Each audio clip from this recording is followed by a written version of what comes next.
Okay, so howdy folks. This is gonna be my first big actual video. It should be interesting to get this off the ground, and I'm already having problems with angling and other sorts of fun little details, but whatever, we'll take it from here. So welcome to the first part of my series on queer history. We're going to be starting with ancient history today. Some of you may have seen over on TikTok, and I will link down below if you would like to check out my TikTok at some point. It's just the same content, but much condensed. In fact, I had to split it into two parts. But because the whole idea behind this is it's so broad. There's so much, and there's just no way to cover it all. So I'm going to try to give a brief overview here. I started as far back into the past as I could get, which basically still only takes us about 4,500 years into the past, and I can guarantee there's more. More content, more information, more everything. It's just a matter of figuring out what we know and what I can share and what are the highlights of the stuff that I can share. So please be aware that this is nowhere near comprehensive. For each of these, I'm going to basically touch on a couple of major things. Who were they? Why did they matter? And basically, is there any controversy surrounding the topic? And I have this is part one of a 4-part series. Basically, the intention is to cover ancient history first, so that's here, you're in that one right now.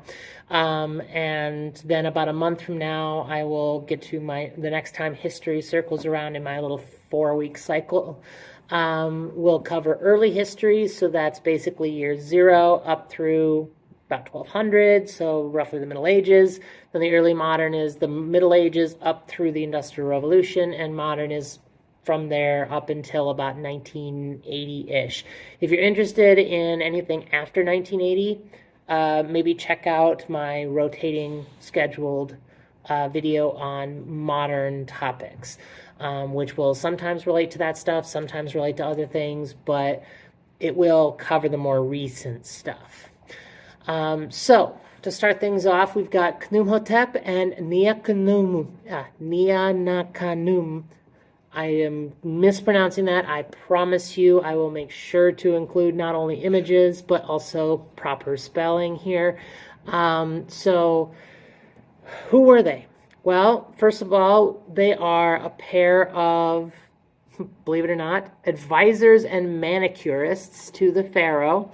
Roughly about 2400 BCE, so we're looking at about 4,500 years ago-ish. They were beauticians, but also confidants of the pharaoh, and they lived in Egypt's 5th dynasty.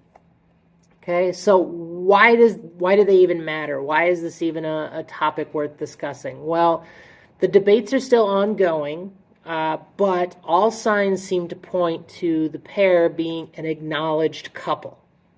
And by that, I mean like as in a homosexual couple who were officially known and recognized by the pharaoh, and thus were given a married couple's burial, which all the imagery seems to back that up. All of the writing in the tomb seemed to back that up.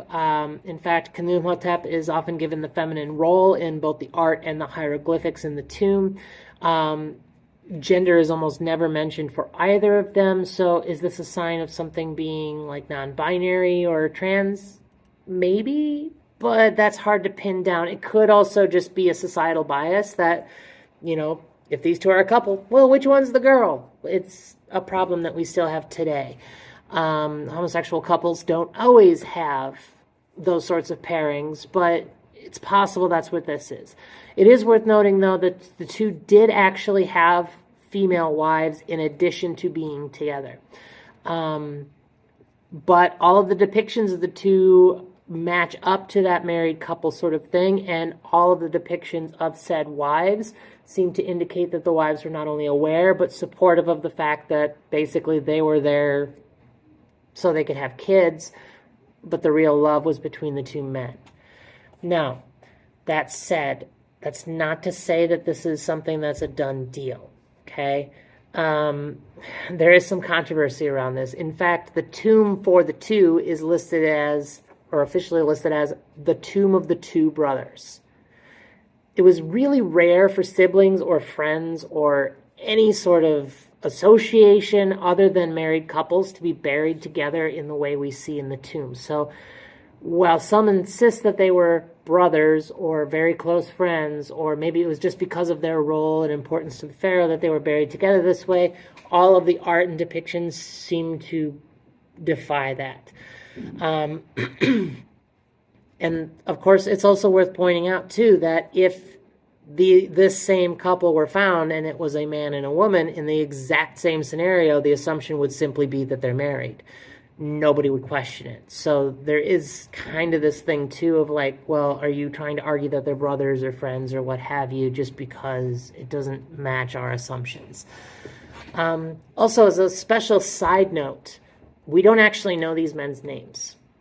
We get the names for them, so that's Khnum and Khnumhotep. It literally translates to joined in life, joined in death. And this is the inscription that was carved over the entryway of their shared tomb. So that's why we call them what we do, even though we don't actually know their names.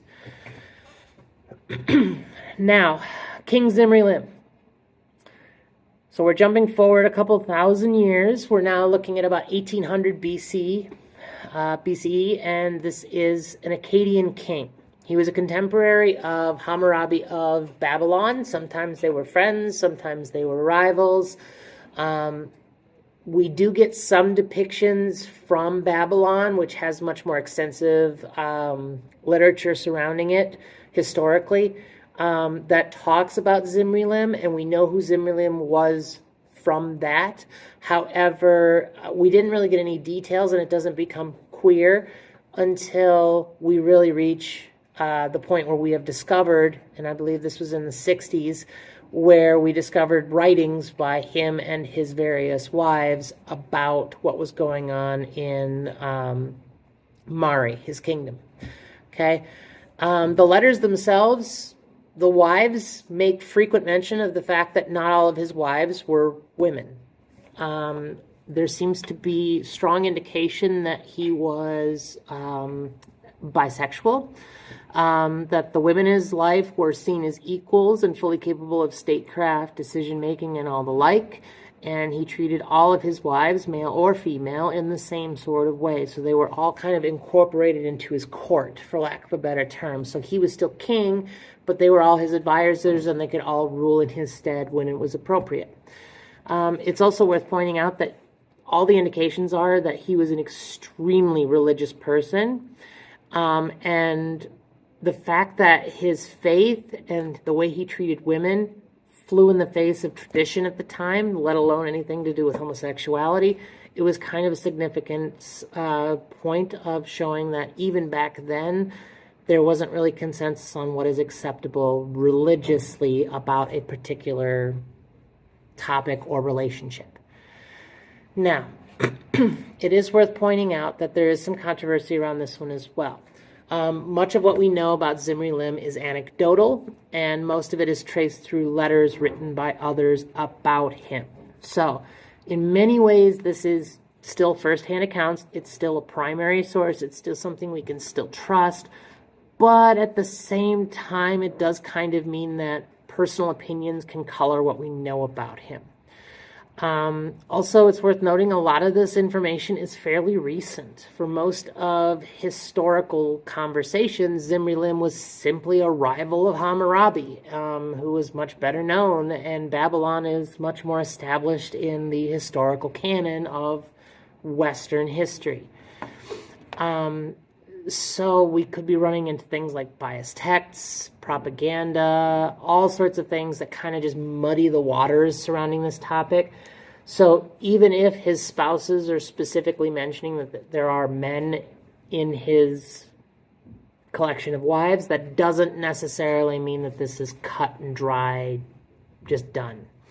So it's a little bit more complicated than this. One place where it's not very complicated, despite people trying to make it complicated, is our next topic, Sappho. Sappho of Lesbos was a Greek poet.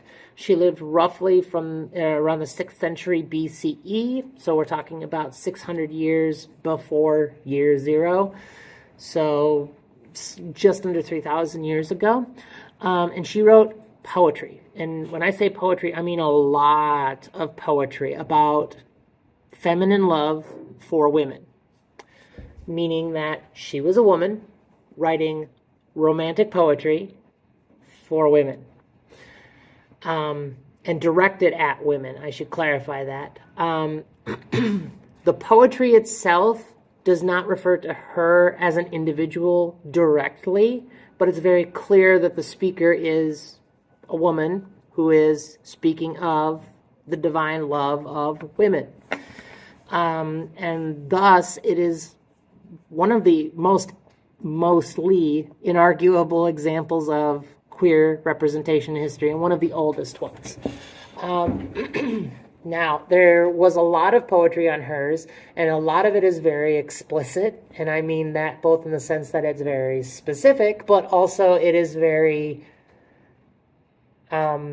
detailed, considering the period that it was written in. It's also worth pointing out that this is a time when women and sexuality were basically largely ignored and just swept under the rug. Masculine love, both queer and straight, is fairly well established in Greek history, even, to the point where it's almost institutionalized. It's like built into the bedrock of their society that men are going to be in relationships with men sometimes. And that was fully accepted. But the idea of a woman loving other women was an extremely controversial thing. But it was controversial just because it was a woman talking about love and sex. And that was something that was extremely rare for the time.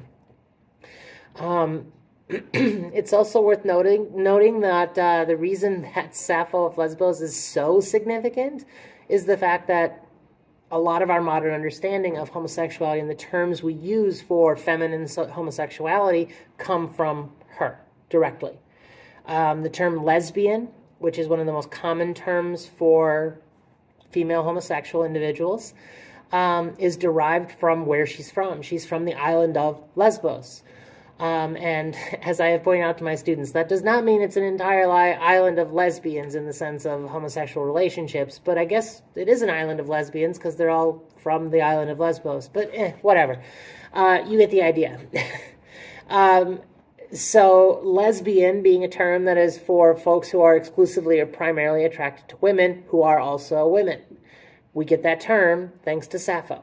And speaking of which, the term sapphic is specifically describing people who are attracted to feminine people. Okay? So whereas lesbian might not necessarily include things like, like gender presentation, sapphic does include that presentation, and sapphic specifically comes from Sappho. Now, more so than any other, there's tons of controversy around Sappho. In fact, there's a bit of almost like a meme in academia, and I'm going to borrow a term from TV tropes specifically to give it a name, though it's not always actually called this within academic circles, but it's pretty accurate. It's literally Sappho and her friend. Okay, it's basically a shorthand showing that historians and archaeologists tend to ignore just how explicit all of this is and how explicit and specific her poetry is, and instead just say like, oh, here's Sappho and her really good friend. But that's ridiculous because it's very, very, very clear that this is not just a good friend. Some people also argue that her poetry, while it is about loving women, is supposed to be taken as metaphorical and written from the perspective of a man, specifically kind of showing how she would expect a man to feel. But again, it's so specific that it seems pretty much impossible to argue that. Also, it's worth noting, too, that she had a reputation, even back then, of being extremely risque and extremely controversial. And a lot of her contemporaries would refer to her as the woman who wanted to be a man, because she was a woman in a relationship with women. She was a poet, which was kind of seen as a masculine pursuit. And there's a lot of evidence that even at the time, people were like, yeah, this lady's into ladies. So really, it's kind of only later that people started trying to argue that Sappho was not herself actually a lesbian, but coming up with excuses. So, all right, moving forward, going from Greco to now Roman, we've got the cult of Gallus. This is about the only point in here where I don't really speak about a specific person, but this one really stood out to me because the cult of Gallus was a Roman religious order. Now, Romans were syncretic, meaning that they collected religions like some people collect stamps. When they would move into an area, they would conquer those people, and then those people's gods would be brought back to Rome and became part of the Roman religion. One of those was specifically a goddess named Sibyl. Now, Sibyl gave rise to the cult of Gallus, because Sibyl, the priests of Sibyl, traditionally, both pre and during Roman periods, were assigned male at birth folks. So people who would have been called masculine at birth, who were then, upon joining the religious order, would be castrated. They would then dress full-time as women. They dyed their hair blonde, regardless of what it would be otherwise. And they used makeup to appear as feminine as possible when they were interacting with the public. They would then travel the countryside, offer advice. They would do scrying to give prophecies and so on and so forth for anyone who would donate to the Temple of Sibyl. Now, why is this significant? Why did this stand out to me? Whereas I'm mostly focusing on individuals, now why am I talking about specifically this group, or rather non-specifically this group? Simply put, the Galli, the cult of Gallus, the Galli were kind of almost like the third gender option for Romans of the period.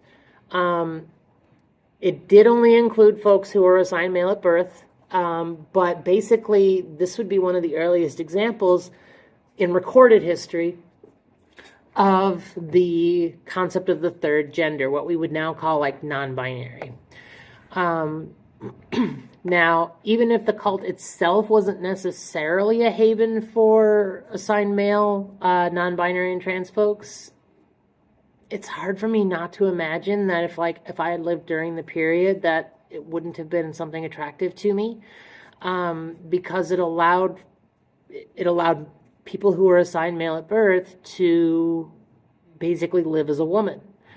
So even if that wasn't explicitly what it was, and even if it wasn't intended to be a haven, it's hard not to reason that it probably would have become such.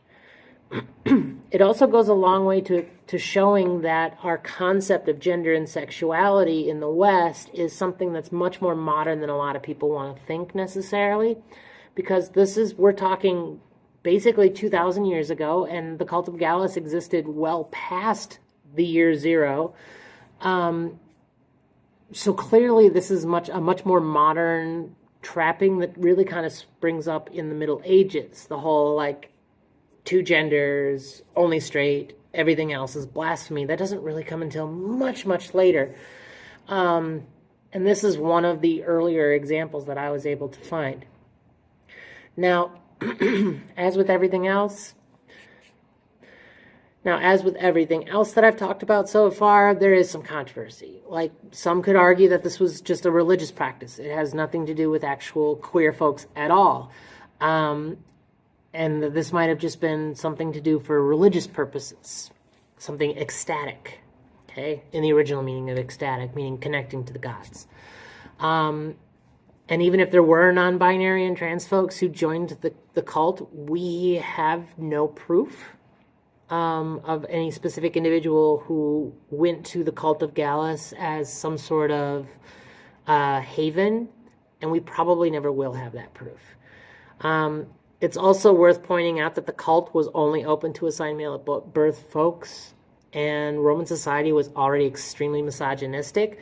So one could say that this is almost maybe more like a drag culture thing, like almost like gender parity as opposed to inclusivity. And it's a little hard to pin down what was the actual motivation, just because it was so long ago and it wasn't something that they felt was worth talking about. Now, that said, I do have some more specific examples. For example, moving over to China, we've got Emperor Cheng and Emperor Ai of the Han. These were emperors of Han China. Cheng ruled, he ruled from about 51 BCE to 7 BCE, and Ai was from 27 to year 1 BCE of the Han Dynasty. Now, Cheng never had children. He passed the imperial seat to Ai, who was his nephew. Now, this is significant because the scribes and documentarians of China at the time made no secret of it. Cheng was bisexual. He took on many lovers of both genders and never made any sort of attempt to hide this fact. He took mistresses, so to speak, of both genders. There was his official marriage, which was with a woman, but with kind of the intention of producing an heir, which they never did anyway. But his male lovers were then given roles of honor in his government. Now, since he never produced an heir of his own, he eventually would pass to Ai, his nephew, would pass the throne. Okay, basically he declared Ai as his heir because he didn't have a biological heir. Now, Ai was himself openly homosexual. There's not even ambiguity here. He's not bisexual. He's not, well, maybe, I don't know. No, he was a gay man. He had a husband, even semi-official, but a life partner named Dongxian. And Dongxian was a relationship that I had been in for years, even before becoming emperor. Now, once he did become emperor, Ai's mother pressured him to give up on Dongxian as a sole suitor and to take a wife for the option to have children. But at no point does he actually banish Dongxian from the court at all. And in fact, it was I can't even call it an open secret, because literally everyone knew that he was in a relationship with another man, and that just was the way it was. He's the emperor. He can do whatever he wants to do. There's less controversy on this one, but a lot of the documentation from the period was not destroyed per se, but kind of suppressed, buried. Because those relationships would later become less accepted in China, it was hidden by later emperors. Other later emperors would basically say, okay, we're not going to destroy it, but bury it at the bottom of the stack of documents, okay? We don't want to be thinking about this because that's just messed up and that's gross, and we don't want to think that a past emperor was gay or bi or whatever. It's also worth pointing out, too, that I'm using modern terms for all of this, but, like, even I would have never called himself gay or homosexual or anything like that. He just loved a man. It was that simple. And while it was less accepted maybe than a woman, it wasn't really so much an understanding of homosexual relationships are wrong, so much as they don't produce children. And especially in a royal situation, that was the bigger issue, is if you could not potentially produce an heir, then the relationship wasn't valid. And would it probably be just as true if it was with a woman who proved to be infertile. So there it is. Now, I'm also going to take a moment. This is another one where I'm not really delving into it too much, and I don't want to go into too much detail here either, especially because technically it's outside the range I gave myself. I said I'm only going to go up as far as year 0. We're going to go a little past that, and we're going to go into Pompeii, because Pompeii gives us a chance to take a look at some of the ways that Rome looked at homosexuality, and the way things were right around that year 0 period. So basically, Pompeii, I'm using it even though Pompeii happened after 0. I'm going to use Pompeii because Pompeii gave us some of the best preserved artwork we have ever seen. There were depictions on the walls of brothels that showed male-female pairings, but also male-male pairings and female-female pairings. The context implies that all were seen as licentious, like not acceptable, but it was equal. So meaning that male-female was just as out there, and we don't want to talk about it as male-male or female-female. We don't actually know for sure what the approach was necessarily, like how accepted it was as far as relationships, but at least within prostitution, thanks to Pompeii and what we found there, it was all kind of blanketed under the same thing. There was still fines and taxes on same-sex pairings that were identical to that of heterosexual.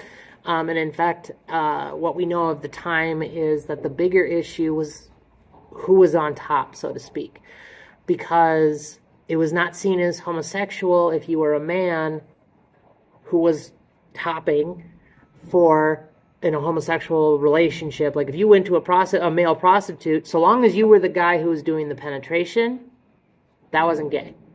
The one being penetrated was the one who was gay. And that was kind of the approach Rome always took.